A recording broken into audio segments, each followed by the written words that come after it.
Hello everyone, and welcome to my CBS Y&R gossip channel.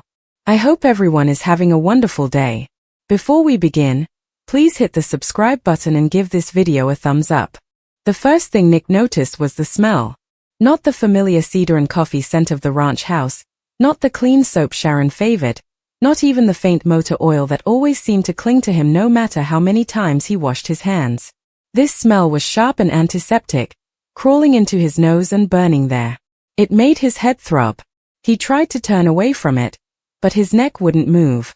He opened his eyes. The ceiling above him was white. Too white. Flat, unbroken, interrupted only by a narrow fluorescent light humming softly. The sound drilled into his skull, vibrating behind his eyes. He blinked hard, once, twice, trying to focus.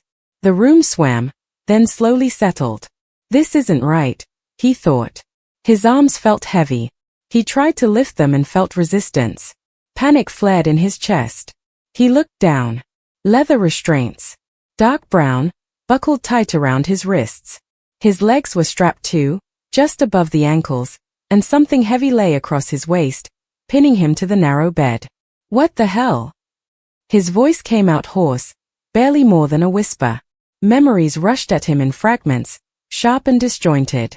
Sharon's face, pale and drawn. Her hands shaking as she reached for him. The sound of a door slamming. His own voice, raised, desperate, insisting he was fine, that he knew what he was seeing, that he knew what was real. And then, nothing. Sharon, he said, louder this time. The word echoed weakly off the walls. The door at the far end of the room didn't open. Nick swallowed. His heart pounded so hard he could feel it in his throat. He tugged at the restraints again, harder now, the leather biting into his skin. Sharon, he shouted. This isn't funny. Let me out of here. Footsteps approached from the hallway. Measured. Calm. Not Sharon's familiar stride. The door opened, and a woman in blue scrubs stepped inside. Her hair was pulled back into a neat bun, her expression professional and unreadable. Good morning, Nick, she said gently. I'm Dr. Lowell. How are you feeling? Nick stared at her. Where am I? You're at Fairview Psychiatric Hospital, she replied, as if that explained everything. The words hit him like a punch to the chest. No, he said immediately. No, that's not possible. I was at home. Sharon and I. You were brought in late last night, Dr. Lowell continued calmly. Your family was very concerned about you. My family. Anger flared now, hot and sharp, cutting through the fear. Who brought me here? She hesitated, just for a fraction of a second. Your wife. Nick's breath caught. Sharon. Images flooded his mind again. Sharon standing in the living room, tears streaming down her face. Sharon pleading with him to sit down, to breathe, to listen. Sharon telling him that the people he was seeing weren't there, that the voices he heard weren't real. He had laughed then. Or maybe he had shouted. He couldn't remember clearly. He only remembered the certainty, the unshakable conviction that she was wrong. She tied me up, he said suddenly, the words tumbling out. She had help. I couldn't move. I couldn't. Dr. Lowell nodded. She told us you were experiencing hallucinations and severe paranoia. She was afraid you might hurt yourself. I wasn't going to hurt anyone. Nick snapped. He strained against the restraints again, muscles screaming in protest. I was trying to protect us. From what? The doctor asked softly. Nick opened his mouth, ready to answer, and froze. From what? The image that rose in his mind was vivid. A man standing at the edge of the ranch property, watching the house. Tall. Dark-haired. Smiling in a way that made Nick's skin crawl. The same man he'd seen more than once, in different places, always just out of reach. The man who whispered warnings in his ear at night. But even as the image formed, it wavered, like smoke in a breeze. He was real, Nick insisted, though doubt crept into his voice. I saw him. Over and over. Dr. Lowell pulled a chair closer to the bed and sat down. Nick, you've been under an extraordinary amount of stress lately. Hallucinations can feel very real. That doesn't mean they are. You think I'm crazy, Nick said bitterly. I think you're sick, she replied. And I think we can help you. She reached out and adjusted the foreline in his arm. He hadn't even noticed it before. The clear liquid dripping steadily into his vein. What's that? He demanded. Medication, she said. To help stabilize you. His heart lurched. You drugged me. You were sedated when you arrived, she said evenly. You were extremely agitated. Nick turned his head away from her, jaw clenched. His thoughts raced, colliding and tangling. If Sharon had really done this, if she had tied him up, called doctors, signed papers, betrayal burned through him. The door opened again, and this time he knew who it would be before he even looked. Sharon stepped into the room. She looked smaller somehow, as if the walls themselves were closing in on her. Her eyes were red-rimmed, her face pale.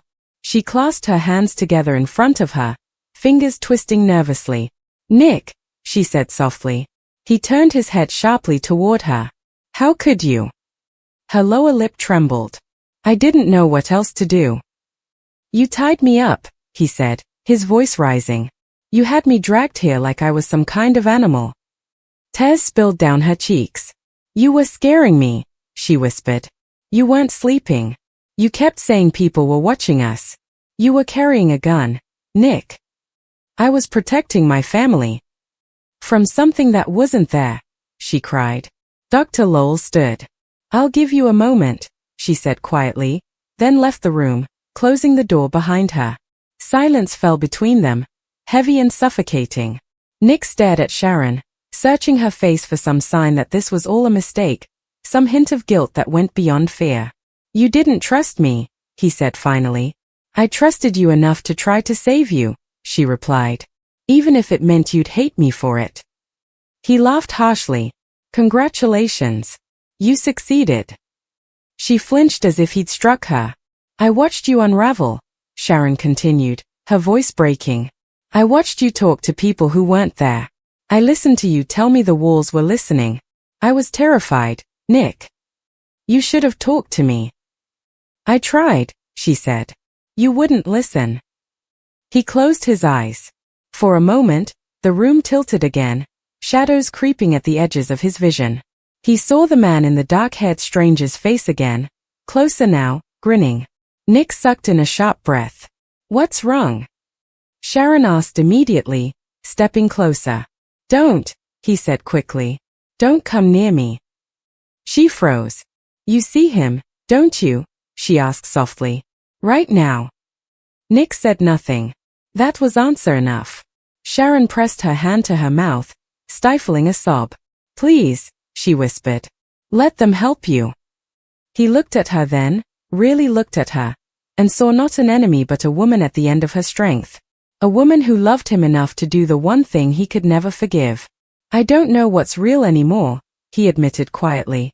She nodded, tears streaming freely now. That's why you're here.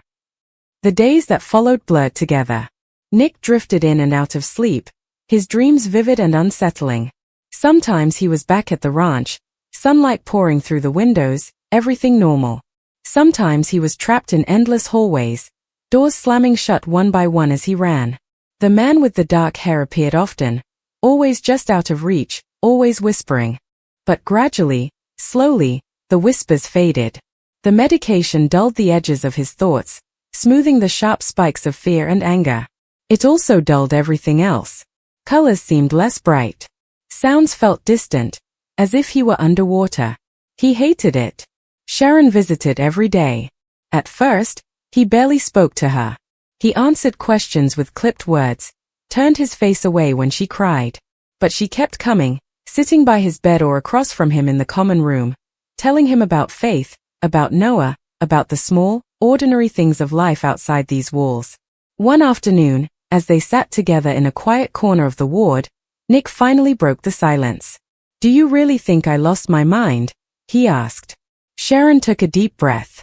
I think you were sick, she said carefully. I think you needed help. And you didn't think I could decide that for myself. She met his gaze. You couldn't even admit anything was wrong. He looked down at his hands, now free of restraints but still trembling slightly. What if it happens again? Then we face it together, she said. But not alone. Not like before. He nodded slowly, uncertainty knotting in his chest. That night, alone in his room, Nick lay awake listening to the quiet hum of the hospital. He stared at the ceiling, the same blank white that had greeted him when he woke up restrained and furious. The man didn't appear. For the first time in weeks, Nick felt something close to relief. But it was fragile. Temporary. He knew the road ahead would be long, that trust, his own and Sharon's, would take time to rebuild. He knew there would be anger, resentment, guilt. As he finally drifted into sleep, one thought echoed in his mind, heavy and unresolved. Sharon had saved him. And she had broken him all at once. The question was whether either of them could live with that truth when he finally walked out of this place and back into the world that had so suddenly become unfamiliar. The next morning came quietly, almost deceptively so. Nick woke before the lights flicked on for morning rounds. For a moment, disorientation washed over him again, the unfamiliar room, the muted colors, the faint echo of distant voices. His heart jumped, ready to race, but then he breathed. Slowly. The way the therapist had shown him the day before. In through the nose. Hold. Out through the mouth. Nothing leapt out of the shadows. No whisper curled around his thoughts. Just the low hum of the building and the soft rustle of sheets as he shifted. That scared him more than the hallucinations ever had. Because silence meant reality was creeping back in. Later that day, Dr. Lowell asked him to sit across from her in her office. The room was warmer than the ward, decorated with neutral paintings meant to soothe. Nick hated them. They felt fake, like everything else in this place. How are the visions? She asked. Gone, Nick said. For now. And how do you feel about that? He scoffed. Like someone turned the volume down on my life. She nodded, unsurprised. That's common early on. Your brain is adjusting. And Sharon? He asked, jaw tightening. Is she adjusting too? Dr. Lowell folded her hands. Your wife made an incredibly difficult decision. She took my freedom. She may have saved your life. Nick stood abruptly, pacing the room. You know what's messed up? Part of me knows that. And another part of me wants to walk out of here and never look at her again. Both feelings can coexist, the doctor said gently. Healing doesn't mean pretending you weren't hurt. That night, Nick dreamed again, but differently. He stood in the living room at the ranch. Everything was intact. No shadows creeping along the walls. No stranger in the distance. Sharon stood near the window, her back to him. Sharon, he said. She turned, but it wasn't Sharon. It was himself. Older. Tired. Eyes hollow. You didn't listen, the other Nick said. Nick jolted awake, heart pounding, sweat slick on his skin. The hallucinations might be gone, but the guilt wasn't. When Sharon arrived the next day, Nick surprised them both by speaking first. I was wrong, he said quietly. She froze halfway into the chair. About what? About you trying to hurt me, he continued. I still hate how you did it. I don't know if I'll ever be okay with that. But I don't think you did it to punish me. Her eyes filled instantly. I never wanted to control you. I know, he said, swallowing hard. I just wish you'd trusted me enough to stay. I stayed, she said. I just had to stop you from destroying yourself. That cracked something open between them. They didn't embrace. They didn't magically forgive each other. But the wall between them shifted, just enough for honesty to slip through. Days turned into weeks. Nick began attending group therapy sessions. Listening to strangers tell stories that sounded uncomfortably familiar. Paranoia, fear, anger, denial. He hated seeing himself reflected in them, but it grounded him.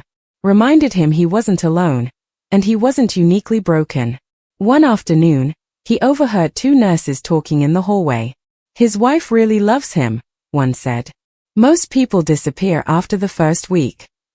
Nick leaned against the wall, chest tight. That night, he asked Sharon a question he'd been avoiding. What if I don't trust my own mind anymore? She didn't answer right away. Then, softly, then we build trust somewhere else first. With doctors. With routine. With me. And if I see things again. Then you tell me, she said. Not after it's too late. Not when you're already drowning. He nodded. I promise. It was the first promise he'd made since being admitted that felt real. The day Nick was cleared for discharge, he expected relief. Instead, dread settled in his stomach. The world outside hadn't changed, but he had. As Sharon drove him home, silence filled the car. Not hostile. Just heavy. When the ranch house finally came into view, Nick's breath hitched. Memories rushed back, him pacing the windows, checking locks, seeing danger everywhere. You don't have to go in yet, Sharon said quietly. I do, he replied. If I don't, I'll never stop being afraid of it. They stepped inside together. Nothing moved. Nothing watched. Nick exhaled. But as he stood there, keys still in his hand, one truth settled deep in his bones. Healing didn't mean the nightmare was over.